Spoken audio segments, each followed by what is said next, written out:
Most Reverend Bishop Swami Askidaris जी, हमारे बीच में father Naresh, हमारे फादर विजय कपूर जी, father Pradeep ji, father Suman ji, father कुलमोहन Kujur जी, father रोशन केकेता जी, father Pradeep ji, father Miescher Kujur जी, सारी हमारी सिस्टरगण और यहाँ पे उपस्थित सभी हमारे चर्च के युवागण सभी का स्वागत करते हैं और आप लोगों को धन्यवाद करते हैं कि आप लोगों ने हमें यहाँ पे आज आमंत्रित किया है।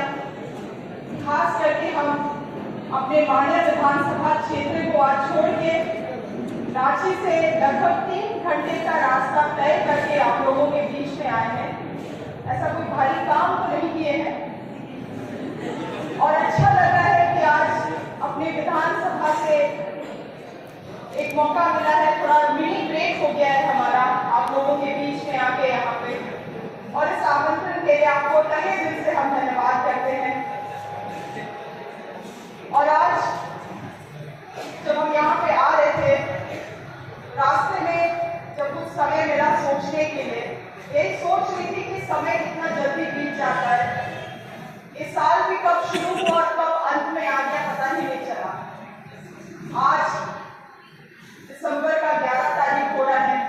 कुछ दिनों में हम सभी क्रिसमस मनाने वाले हैं और समय का कभी पकड़ ही नहीं रहता है। और मुझे याद है जब राजनीति में आने से पहले, जब मैं बैंगलोर में रहती थी और उस वक्त कई समय छुट्टियों में, चाहे कर्मा हो, क्रिसमस हो, उस दौरान मैं रांची में आती थी, तो इन्हीं सभी यादों को ताजा करते हुए मैं रास्ते में यहाँ आ रही थी। काफी सारे चीजों को सोचा, याद किया। मुझे याद है वो दिन जब छुट्टियों में आते थे और उस समय व्यस्तता इतनी ज्यादा नहीं होती थी, तो लगभग 21 तारीख से ही घर में आस्था जिनकी बनना शुरू हो जाता था चूल्हा के सामने। शाम के वक्त में मादर ढोल पकड़ के हम लोग निकल जाते थे घर घर क्रिसमस कैरल करने के लिए। इसी तरह से जुड़ा के हम लोग नाचते थे। इसी तरह से कर्मा भी जब होता था तो हम लोग आते थे, घर आते थे, घर में जावा करते थे, करमदाल को हम लोग गाड़ते थे, उसके भी एक दिन में नाचते थे। तो ये सब जो हमारा रीति रिवाज है, इसको देखते हुए हम लोग बड़े हुए हैं।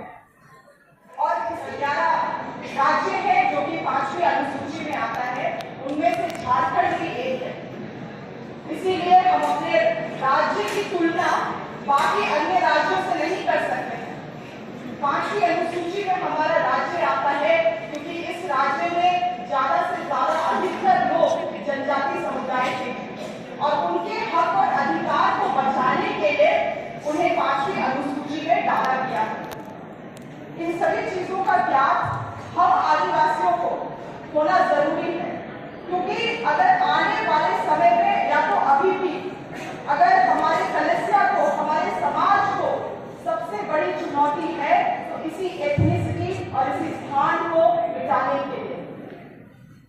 आज जब हम पलामू घुसे, ये मेरा पहली बात है जब हम पलामू जिला में आए हैं, एक अलग सा ही यहाँ पे प्रभाव देखने को मिला, एक अलग सा इन्फ्लुएंस यहाँ पे महसूस हुआ। और मैं रास्ते में देखते आ रही थी कि कोई मुझे यहाँ पे आदिवासी दिखेगा, कोई मुझे यहाँ पे दिखेगा हमारे जो झारखंड का हो। और ये बात बहुत गंभीर है, ये बात बहुत ही चुनौती देता है हमें, हमारे समाज को। खुशी हुई इस बात को जान के कि यहाँ पे जब मैं आई तो यहाँ पे ज्यादातर लोग यहाँ पे हमारे जनजाति लोग हैं, आदिवासी समाज के। इसीलिए आपको समझना जरूरी है कि आपका इतिहास क्या है, आपको जानना जरूरी है कि आपका संस्कृति और परंपरा क्या है। और आज के जमाने में ये इतना ज्यादा चुनौतीपूर्ण इसलिए भी बन जाता है क्योंकि हमारे समाज में अब सोशल मीडिया और सबसे बड़ी जो कठिनाई हमारे जीवन में आएगी वो है बदलाव। जिस तरह से आदिवासी समाज को बदलने की प्रयास की जाएगी या आदिवासी समाज खुद से ही वो प्रभाव के कारण, वो बाहरी एक्सपोजर के कारण जो बदलता जाएगा, वो सबसे बड़ी चुनौती हमारे समाज को आने वाले कल में या अभी भी इसे कह सके अभी भी है। इसीलिए आप लोगों को इसका ज्ञान होना, इन चीजों को समझना बहुत जरूरी है, खास कि आज के समय में। कल हाल ही फिलहाल में जब कर्मा का पर्व था, एक जगह हम लोग गए थे, पूरा हम लोग पूजा किए, नाच किए, उसके बाद अचानक से वहां पे डीजे नागपुरी बजने लगा। और ये मुझे समझ में नहीं आया कि ये कल्चरल इन्फ्लुएंस हुआ कैसे। आप समझ रहे हैं किन बातों को मैं आपके सामने रखना चाह रही हूँ। हमारे आदिवासियत को हमारा परंपरा ही डिफाइन करता है। हम स्केड्यूल ट्राइब है दोस्तों, इस बात को बहुत गौर से सुनिएगा। हम स्केड्यूल ट्राइब है। स्केड्यूल का मतलब क्या होता है कि हम लोग सरकार से नोटिफाई किए गए हैं, जिसको आप बोल सकते हैं कि हम लोग सर्टिफाइड किए गए हैं कि हम लोग आदिवासी हैं। स्टेप्स को समझिएगा। आदिवासी क्यों है हम लोग? क्योंकि एक तरीके का हम लोग जीवन शैली जीते हैं, इसीलिए हम लोग आदिवासी हैं, इसीलिए हम लोग नोटिफाइड ट्राइब है, इसीलिए हम लोग स्केड्यूल ट्राइब है।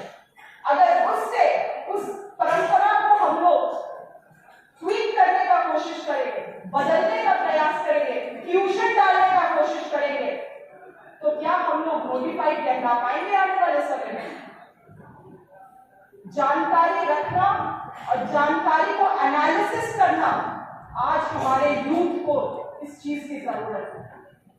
इसीलिए हम जब मंच में बैठे थे, हम फादर बिशप को भी हम यही कह रहे थे कि हम यहाँ पे आदिवासी नृत्य देखना चाहते हैं।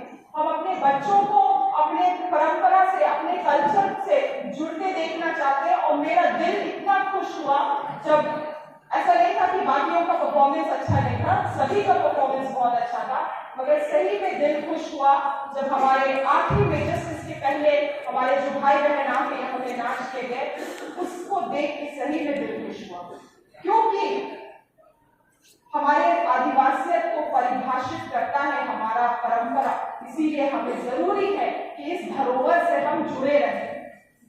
और आज हमारे समाज में, आपको शायद मालूम होगा, नहीं मालूम होगा, मगर इस मंच से आज मैं बताना चाहूंगी कि हमारे आदिवासी समाज को पोलराइज करने का पूरा कोशिश किया जा रहा है।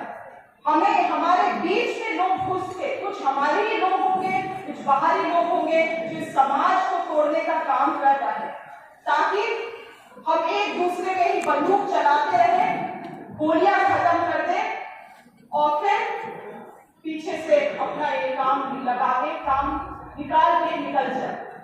इन चीजों को हमें समझने की जरूरत है। आज सोशल मीडिया का जमाना है, बहुत सारा इंफॉर्मेशन आपके सामने आता है। सारे इंफॉर्मेशन को आप एब्जॉर्ब करेंगे या उसको एनालाइज करिएगा, उसको स्टडी करिएगा, उसके बाद उसको समझिएगा, वो आप पे निर्भर करता है। क्योंकि आज सबसे ज्यादा सोशल मीडिया को यूज करता है तो वो हमारे यूथ। इसीलिए इन सभी चीजों का जानकारी रखना आप लोगों को, हम सभी को बहुत जरूरी है। समय बदल रहा है। झारखंड किस तरह का देश, किस तरह का राज्य है, ये किसी से छुपा हुआ नहीं है। सबसे ज्यादा खनिज हमारे राज्य में ही पाया जाता है। ये सब कोई बात नया नहीं है किसी के लिए। और कोई अगर वो खनिज को बचा रहा है तो वो है आदिवासी। और वो क्यों? क्योंकि संविधान में पेशा कानून का उपलब्धि है। आप सभी से मेरा एक निवेदन है कि आज यहाँ पर घर जाके जरूर से जरूर संविधान में या इंटरनेट में भी सर्च करते सकते हैं, provisions of panchayat Raj extension to scheduled area, इसको पढ़ेंगे या नहीं? पढ़ेंगे। अपने अधिकार को जानने के लिए, जिस अधिकार को हमारे संविधान में आदिवासियों के लिए दिया गया है, मुझे लगता है हर एक आदिवासी को आंख बंद करके पेशा का जो 25 प्रोविजन होता है वो आंख बंद करके सभी को याद होना चाहिए। तभी आने वाले समय में हम अपने झारखंड को बचा सकते हैं, अपने राज्य को बचा सकते हैं। क्योंकि दोस्तों आने वाला समय इतना कठिन होने वाला है, क्योंकि जिन्होंने हमारे लिए लड़ाई शुरू किया था, हमारे माँ बाबाओं ने, अब उनका रिटायरमेंट का समय आ गया है। रिटायरमेंट इस लड़ाई से, रिटायरमेंट जिन्होंने जो किया, जो इस राज्य को जोड़ने का काम किया, उनका अब धीरे धीरे उम्र हो गया है। अब इस लड़ाई को आगे बढ़ाने के लिए युवाओं को आना होगा आगे। और अगर आप ये सोचते हैं कि हम क्या कर सकते हैं, हम तो छोटा सा स्टूडेंट है या हम तो छोटा नौकरी कर रहे हैं, हमको क्या फर्क है सब चीज से। तो दोस्तों अगर आप आदिवासी हैं, अगर आप खतियानी हैं, अगर आप झारखंड के हैं, तो मैं आपको बता दूं आपको एक एक जन को यहाँ पे फर्क पड़ना चाहिए। अगर हमें फर्क नहीं पड़ता है तो ये सबसे ज्यादा थ्रेट है, सबसे गंभीर यही है कि अगर हमें फर्क नहीं पड़ता है। इसीलिए एक एक जन को यहाँ पे फर्क पड़ना चाहिए। और अगर आपको लगता है कि मैं तो एक छोटा सा विद्यार्थी हूँ, छोटा स्टूडेंट हूँ, कुछ छोटा नौकरी कर रहा हूँ, मैं क्या कर सकता हूँ, मेरे पास ना धन है, ना बल है, ना पावर है, तो मैं आपको आज बता दूं कि आपके पास वो निडरता के साथ आवाज है। और एक यूथ का आवाज को अंडर एस्टिमेट नहीं किया जा सकता है। सोशल मीडिया का पावर अंडर एस्टिमेट नहीं किया जा सकता, मगर विद पावर कम्स रेस्पॉन्सिबिलिटी। तो अगर आपके पास आवाज का ताकत है, सोशल मीडिया का ताकत है, तो आपके पास ये भी रेस्पॉन्सिबिलिटी आता है कि आप अपने अधिकारों को समझें। जिस तरह से मैंने कहा PESA provisions of Panchayati Raj extension to scheduled area को समझें और उसके बारे में एनालिसिस करके ज्यादा से ज्यादा सोशल मीडिया में या अपने तरीके से यूट्यूब से लोगों से बात करके इन सभी चीजों को आप आगे लाए। क्योंकि हमें फर्क पड़ना पड़ेगा, हमें फर्क पड़ना चाहिए, क्योंकि आने वाला कल हम और आप ही हैं।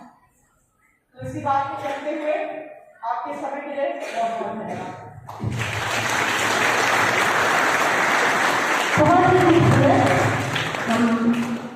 जिस शिल्पी नेहा तिर्की जी को उनके सुंदर शब्दों के लिए बहुत बहुत धन्यवाद देते हैं। उनका जो काम है हमारे आदिवासी समुदाय के लिए उन्होंने जितने भी कल्याण के काम किए हैं वो सच